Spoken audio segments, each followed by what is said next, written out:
Reaksi-reaksi kimia berlangsung dengan laju yang beraneka ragam, ada reaksi yang berlangsung dengan cepat, dan ada reaksi yang berlangsung dengan lambat. Nah, cepat dan lambatnya suatu reaksi kimia dapat dipengaruhi oleh beberapa faktor, yaitu konsentrasi pereaksi, luas permukaan pereaksi, suhu sistem, tekanan dan volume sistem, serta penggunaan katalis. Nah, sehubungan dengan proses yang terjadi dalam suatu reaksi kimia, maka ada satu hal penting yang harus dipelajari sebelum kita membahas faktor-faktor yang mempengaruhi laju reaksi, yaitu tentang teori tumbukan dan energi aktivasi. Nah, kedua hal ini perlu kita pelajari untuk menentukan berjalan atau tidaknya suatu reaksi kimia. Nah, kita bahas terlebih dahulu tentang teori tumbukan. Di dalam wadahnya, molekul-molekul bereaksi selalu bergerak ke segala arah dan sangat mungkin bertumbukan satu sama lain, baik dengan molekul yang sama maupun dengan molekul yang berbeda. Nah, tumbukan tersebut dapat memutuskan ikatan dalam molekul bereaksi dan kemudian membentuk ikatan baru yang menghasilkan molekul hasil reaksi. Nah, sehingga dapat kita katakan bahwa suatu reaksi kimia dapat terjadi bila ada tumbukan antara molekul zat-zat bereaksinya. Nah, pertanyaannya, apakah setiap tumbukan pasti menyebabkan berlangsungnya reaksi kimia? Nah, jawabannya adalah tidak. Tumbukan yang akan menghasilkan reaksi hanyalah tumbukan yang efektif saja. Nah, tumbukan efektif ini harus memenuhi dua syarat, yaitu posisinya harus tepat dan energinya harus cukup. Nah, misalnya terdapat reaksi A2 ditambah B2 menghasilkan 2AB. Terkait dengan tumbukan, ada beberapa kemungkinan yang terjadi ketika molekul-molekul A2 dan B2 bertumbukan dalam sistemnya. Nah, pertama, perhatikan ilustrasi berikut ini. Di dalam sistemnya, A2 dan B2 akan bergerak ke segala arah, dan pada ilustrasi ini, molekul A2 tidak bertumbukan dengan molekul B2, melainkan hanya terjadi tumbukan antara molekul B2 dengan molekul B2 lainnya. Sehingga tumbukan yang terjadi bukanlah tumbukan efektif karena posisi tumbukannya tidak tepat dan reaksinya tidak berlangsung. Nah, akibatnya tidak terbentuk molekul AB. Nah, berikutnya perhatikan ilustrasi gambar yang kedua. Di dalam sistemnya, A2 dan B2 bergerak ke segala arah, namun molekul A2 tidak bertumbukan sama sekali dengan molekul B2. Nah, sehingga tidak terjadi tumbukan efektif dan reaksi tidak berlangsung. Akibatnya tidak terbentuk molekul AB. Nah, ilustrasi yang ketiga, dalam sistemnya A2 dan B2 bertumbukan, namun energinya tidak melampaui energi aktivasi atau dengan bahasa sederhana energinya tidak cukup, sehingga tumbukan yang terjadi bukanlah tumbukan efektif dan reaksi tidak berlangsung. Akibatnya tidak terbentuk molekul AB. Nah, ilustrasi yang berikutnya, di dalam sistemnya, A2 dan B2 bertumbukan dengan arah atau posisi yang tepat, serta dengan energi yang cukup. Nah, maka tumbukan yang terjadi merupakan tumbukan efektif, sehingga reaksinya dapat berlangsung dan menghasilkan molekul AB. Berikutnya kita akan membahas tentang energi aktivasi. Nah, apa yang dimaksud dengan energi aktivasi? Energi pengaktifan atau energi aktivasi adalah energi minimum yang diperlukan untuk berlangsungnya suatu reaksi. Nah, berikut ini adalah grafik yang menunjukkan energi aktivasi untuk reaksi 2H2 ditambah O2 menghasilkan 2H2O. Nah, dalam suatu reaksi terdapat 3 keadaan, yaitu keadaan awal atau prereaksi, kemudian keadaan transisi yang berada di puncak, dan keadaan akhir atau hasil reaksi. Nah, keadaan transisi disebut juga dengan kompleks teraktivasi, di mana pada keadaan ini ikatan baru sudah terbentuk namun ikatan lama belum putus. Nah, keadaan ini hanya berlangsung sesaat dan tidak stabil. Nah, dari grafik ini kita dapat melihat bahwa besarnya energi aktivasi adalah selisih energi dari keadaan awal ke keadaan transisi. Nah, berikutnya, keadaan transisi selalu mempunyai energi yang lebih tinggi daripada keadaan awal dan akhir. Sedangkan energi keadaan awal dapat lebih tinggi atau dapat lebih rendah daripada energi keadaan akhirnya.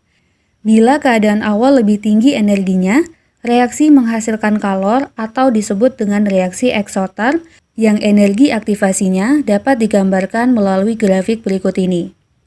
Nah, apabila yang terjadi sebaliknya, di mana tingkat energi awalnya lebih rendah daripada energi akhirnya, maka reaksi yang berlangsung merupakan reaksi endoterm yang energi aktivasinya dapat digambarkan melalui diagram berikut ini. Nah, sekarang kita kembali lagi ke bahasan pokok, yaitu tentang faktor-faktor yang mempengaruhi laju reaksi. Nah, kita bahas faktor pertama terlebih dahulu, yaitu pengaruh konsentrasi. Nah, dalam hal ini, makin besar konsentrasi dari reaksi, maka makin cepat laju reaksinya. Supaya lebih jelas, perhatikan ilustrasi reaksi A dan B pada dua gambar berikut ini. Pada gambar pertama, zat A dan B yang direaksikan masing-masing berkonsentrasi 3 molar, sedangkan pada gambar yang kedua, zat A dan B yang bereaksi masing-masing sebanyak 7 molar. Nah, dari kedua kondisi ini, reaksi yang berlangsung dengan laju lebih cepat adalah reaksi yang kedua, karena konsentrasi dari zat-zat pereaksinya lebih besar. Nah, dalam hal ini, jika konsentrasi pereaksi makin besar, reaksi akan mengandung jumlah partikel yang semakin banyak sehingga kemungkinan terjadinya tumbukan efektif semakin besar dan kemungkinan terjadinya reaksi lebih besar. Kita lanjut ke faktor yang kedua, yaitu pengaruh luas permukaan. Nah, sebagai contoh, kita perhatikan terlebih dahulu ilustrasi reaksi HCl dengan logam magnesium pada gambar berikut ini. Pada gambar pertama, 1 molar HCl direaksikan dengan 1 gram lempeng magnesium, dan pada gambar kedua, 1 molar HCl direaksikan dengan 1 gram lempeng magnesium, tetapi lempeng magnesiumnya kita potong-potong lebih kecil. Nah, pemotongan ini mengakibatkan luas permukaan logam magnesium yang dapat bertumbukan secara efektif lebih banyak, sehingga laju reaksinya semakin besar. Nah, dalam hal ini, semakin luas permukaan bidang sentuh zat, kemungkinan terjadinya tumbukan efektif semakin banyak, sehingga semakin besar laju reaksinya. Jadi, dapat kita simpulkan bahwa dalam jumlah massa yang sama, semakin kecil ukuran zat-zat pereaksinya, maka permukaan bidang sentuh zatnya akan semakin luas. Sehingga apabila terdapat zat padat dengan bentuk serbuk, butiran, dan bongkahan dengan massa yang sama, maka luas permukaan bidang sentuh serbuk paling besar dibandingkan dengan yang lainnya, dan luas bidang sentuh bongkahan paling kecil. Faktor berikutnya adalah pengaruh suhu. Nah, perhatikan ilustrasi reaksi zat A dan B pada dua gambar berikut ini. Pada gambar pertama, zat A dan B direaksikan pada suhu ruangan tanpa pemanasan, dan pada gambar kedua, zat A dan B direaksikan dalam sistem yang dipanaskan. Nah, dari kedua kondisi ini, reaksi dengan sistem dipanaskan seperti pada gambar kedua akan berlangsung lebih cepat. Nah, hal ini disebabkan karena jika suhu dinaikkan, maka energi kinetik partikel-partikelnya akan bertambah, sehingga tumbukan antar partikel akan mempunyai energi yang cukup untuk melampaui energi pengaktifan, yang mengakibatkan semakin cepatnya laju reaksi. Faktor berikutnya adalah pengaruh tekanan dan volume. Tekanan dan volume adalah dua hal yang saling bertolak belakang. Dalam suatu sistem tertutup, bila tekanan diperbesar, maka artinya volume diperkecil. Dan sebaliknya, jika tekanan sistemnya kita perkecil, maka artinya volume sistemnya diperbesar.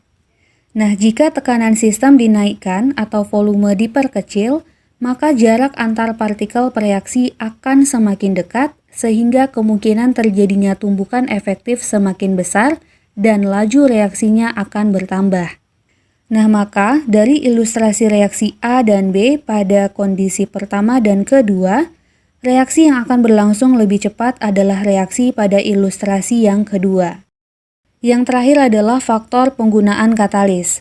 Nah, apa yang dimaksud dengan katalis? Katalis merupakan zat yang ditambahkan dalam jumlah sedikit ke dalam suatu sistem reaksi untuk mempercepat reaksi.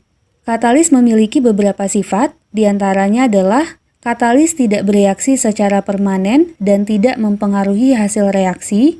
Kemudian katalis tidak memulai suatu reaksi tetapi hanya mempengaruhi lajunya. Katalis hanya bereaksi efektif pada suhu optimum. Suatu katalis hanya mempengaruhi laju reaksi secara spesifik. Keaktifan katalis dapat diperbesar oleh zat lain yang disebut dengan promotor. Hasil suatu reaksi dapat bertindak sebagai katalis sehingga zat tersebut disebut autokatalis. Katalis dalam senyawa organik disebut enzim. Dan yang terakhir, terdapat katalis yang dapat memperlambat suatu reaksi, sehingga katalis itu disebut dengan katalis negatif atau inhibitor. Lalu bagaimana cara katalis mempercepat laju reaksi? Nah, katalis membantu memberikan mekanisme reaksi lain yang memiliki energi aktivasi lebih rendah, sehingga reaksi lebih mudah dan lebih cepat untuk berlangsung. Nah, berikut ini adalah grafik yang menunjukkan perbedaan energi aktivasi dari suatu reaksi yang tanpa katalis dengan yang menggunakan katalis.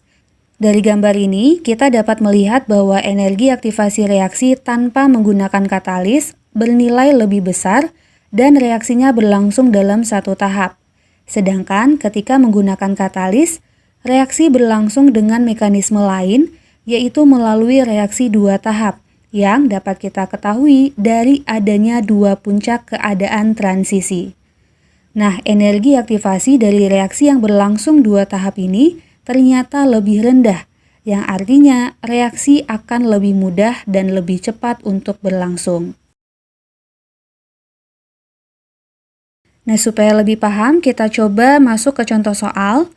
Untuk soal yang pertama, perhatikan bagan reaksi 4 gram pualam CaCO3 dengan larutan HCl pada masing-masing wadah berikut ini. Nah, di sini terdapat 5 wadah reaksi dengan berbagai macam variasi kondisi, yaitu kondisi konsentrasi HCl-nya, kemudian suhu dan luas permukaan dari pualam yang digunakan. Nah, pertanyaannya adalah, laju reaksi yang hanya dipengaruhi oleh suhu terdapat pada gambar nomor. Jika yang ditanyakan adalah reaksi yang hanya dipengaruhi oleh suhu, maka kita cari dua wadah yang perbedaannya hanya terletak pada suhunya, di mana konsentrasi dan juga luas permukaannya dibuat sama. Nah, kita cek satu per satu. Untuk opsi A adalah wadah 1 dan 2. Nah, kita perhatikan wadah pertama dan wadah kedua.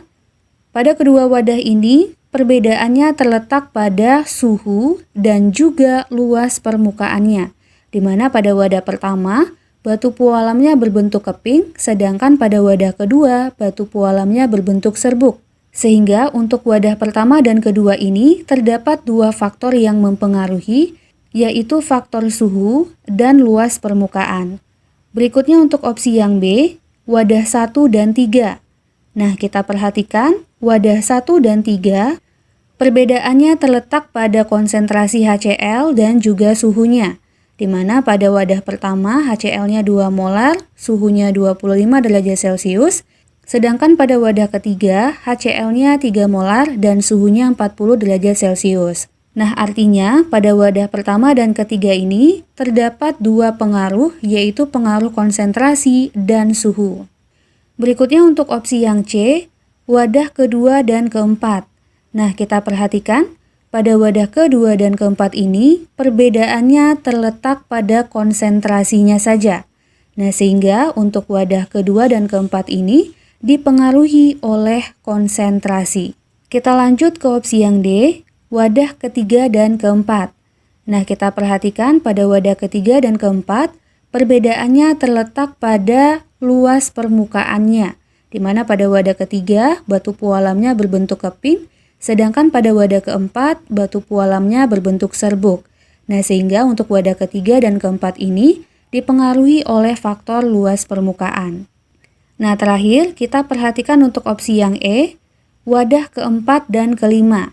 Nah, kita perhatikan pada wadah keempat dan kelima ini, perbedaannya hanya terletak pada suhunya, di mana pada wadah keempat suhunya 40 derajat Celcius, dan pada wadah kelima suhunya 25 derajat Celcius. Untuk konsentrasi HCl yang digunakan sama, yaitu 3 molar, dan pualam yang digunakan bentuknya sama, yaitu sama-sama serbuk, sehingga hanya dipengaruhi oleh faktor suhu. Jadi jawaban untuk soal pertama ini adalah opsi yang E. Kita lanjut ke soal yang kedua. Pada percobaan reaksi antara batu pualam CaCO3 dengan larutan asam klorida, yang diharapkan berlangsung paling cepat adalah percobaan. Nah, jika kita perhatikan dari opsi yang ada, perbedaan dari setiap opsinya terletak pada luas permukaan CaCO3 dan konsentrasi HCl-nya, di mana CaCO3-nya ada yang berbentuk serbuk dan ada yang bongkahan. Nah, berdasarkan apa yang sudah kita bahas tadi, antara serbuk dan bongkahan yang akan menghasilkan laju paling besar adalah serbuk, sehingga kemungkinan jawabannya adalah A dan B. Nah, sekarang kita perhatikan konsentrasi HCl-nya. Pada opsi yang A, konsentrasi HCl-nya adalah 0,1 molar, dan pada opsi yang B, konsentrasi HCl-nya adalah 0,3 molar. Nah, yang akan menghasilkan reaksi lebih cepat adalah reaksi dengan konsentrasi HCl yang lebih besar. Nah, sehingga jawaban untuk soal kedua ini adalah opsi yang B.